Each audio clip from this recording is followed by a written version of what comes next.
entrevista. Sérgio, bom dia. Qual é o assunto de hoje? Hoje nós vamos falar sobre declaração de imposto de renda. Estamos às vésperas aí. O nosso convidado, Serginho Sabione, seja bem-vindo. Falar mais um pouco sobre essa situação, né? Primeiro, já a Receita alterou a data de entrega da declaração, nós temos as questões de documentações e a gente tem sempre os atrasados, né, Sérgio? Bom dia, seja bem-vindo. Bom dia, Sérgio Viana. Bom dia, Lilian. Bom dia, Leandro. Bom dia, Gilberto. E bom dia a todos os ouvintes aqui do Quarto Poder, né? É sempre um grande prazer estar aqui. E a questão é a seguinte, né? A Receita Federal, ela constantemente prorroga. Não foi o caso desse ano. Ela não prorrogou o prazo, ela estendeu o prazo. E a maior dificuldade dos contadores é justamente com o pessoal atrasado, né? O pessoal que, eu tinha que entregar 30 de abril, então eu tenho até 31 de maio, então tá bom, lá 24 horas antes eu vou lá, procuro o contador, procuro o escritório de contabilidade e vou entregar a declaração, né? Mas isso a gente já está habituado, né? E, muito embora todos os contadores, todos os escritórios de contabilidade tenham feito um trabalho no sentido de que o contribuinte não deve deixar para a última hora. Né? Conscientização, porque se ele deixa para a última hora, ele tem alguns benefícios que ele não consegue obter entregando na última hora, e a última hora pode acontecer alguma omissão de informação, algum problema. Dificuldade com a internet, do próprio portal da Receita Federal. Correto. Pelo volume, né, Sérgio? Correto. Até porque também, né, se ele tem restituição de imposto de renda, quanto mais cedo ele entregar, mais cedo ele vai ter o dinheiro restituído. Agora, recentemente, inclusive, né? Já houve uma liberação de uma restituição, aí, se eu não me engano. A Receita já estava preparando uma liberação. Sim. O primeiro lote. Sim, o primeiro lote. Exatamente. Eu acho muito engraçado. Duas épocas que não mudam. É essa época de imposto de renda que todo mundo deixa para a última hora, e o pessoal que vai fazer Enem, que sempre entra com o portão já fechando, a pessoa entra por debaixo, assim. Eu acho incrível como o brasileiro quer dar um jeitinho, né? Eu deixo para depois. Não, eu vou no último segundo, né, do segundo tempo para tentar fazer. E aí a gente estava conversando aqui, e o Sérgio estava falando dessa declaração que você já tem o gov.com.br, suas informações estão lá, e aí ele me falou, ajuda entre aspas na hora da declaração. Por quê? Explica pra gente. O que você comentou aí, Lilian, é sobre a declaração pré-preenchida. Isso. Essa declaração pré-preenchida, a gente tem que ter algumas observações importantes sobre ela. Bom, primeiro aspecto, as informações que estão ali, a Receita Federal deixa claro que cabe ao contribuinte ratificar aquelas informações, ou seja, a Receita, ela coloca as informações na pré-preenchida, mas ela fala ao contribuinte, olha, quem tem que ver a veracidade, né? Se essas informações estão corretas, é você, contribuinte, né? E também a declaração pré-preenchida, a gente tem algumas observações assim de novidades com relação a ela. Então, por exemplo,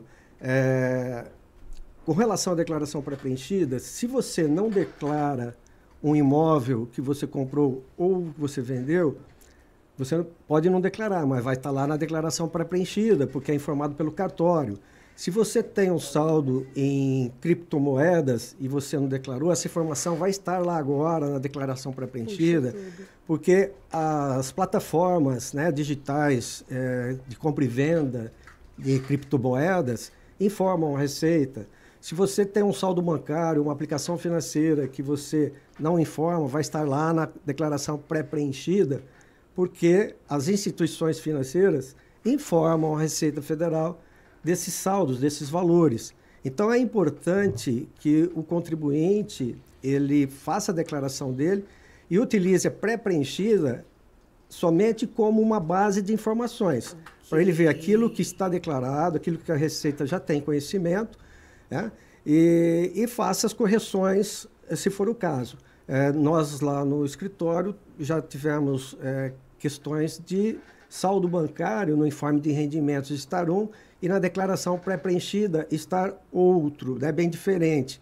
Então, o contribuinte tem que estar observando esses detalhes na pré-preenchida.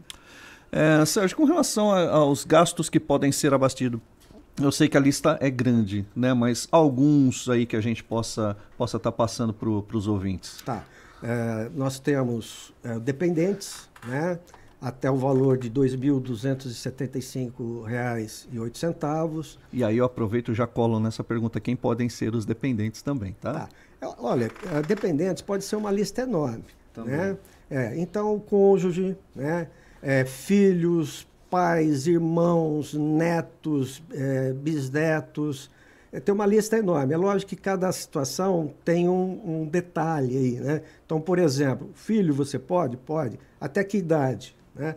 Até 21 anos ou até 24 anos se estiver cursando um ensino técnico ou um ensino superior. Né? Mas, de uma maneira geral, desde que haja dependência e essa dependência seja aprovada de alguma forma, a tendência é que você consegue jogar como dependente. Mas é lógico que cabe uma análise a cada situação, porque tem algumas ressalvas nesse sentido todo. Vamos voltar aos gastos que a gente estava começando e eu interrompi você. Vamos lá. Bom, dependente, 2.275,08. Né? Educação, né? Abatimento com educação, pode também até R$ 3.561.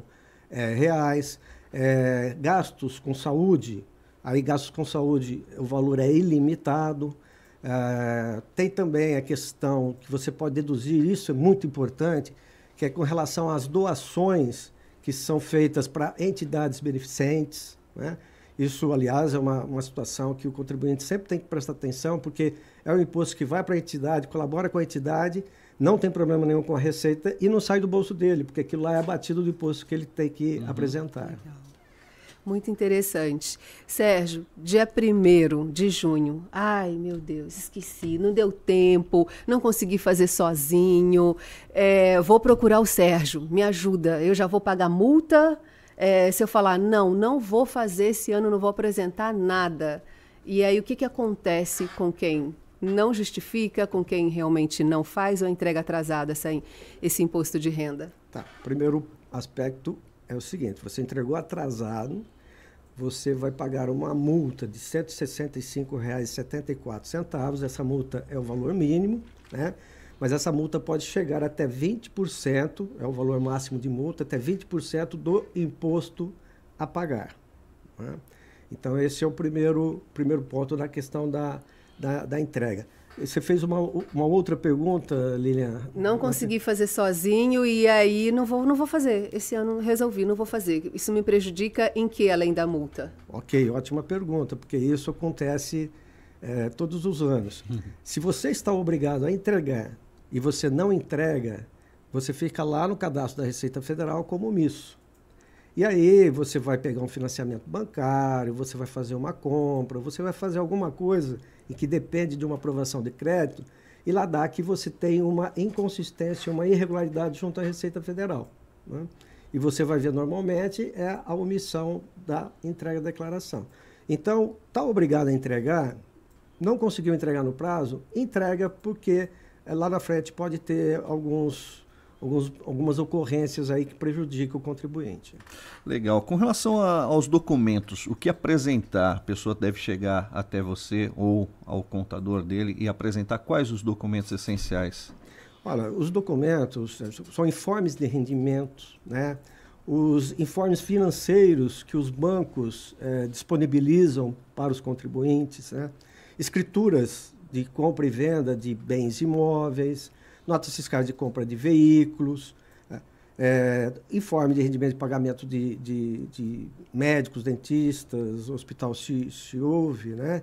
Enfim, todos os documentos que geram a informação, mas a base mesmo são os informes de rendimento, os extratos bancários, né? Os informes financeiros que os bancos disponibilizam e documentos que comprovam compra e venda de bens móveis ou imóveis. E no caso da restituição, quem tem direito? Por que isso acontece?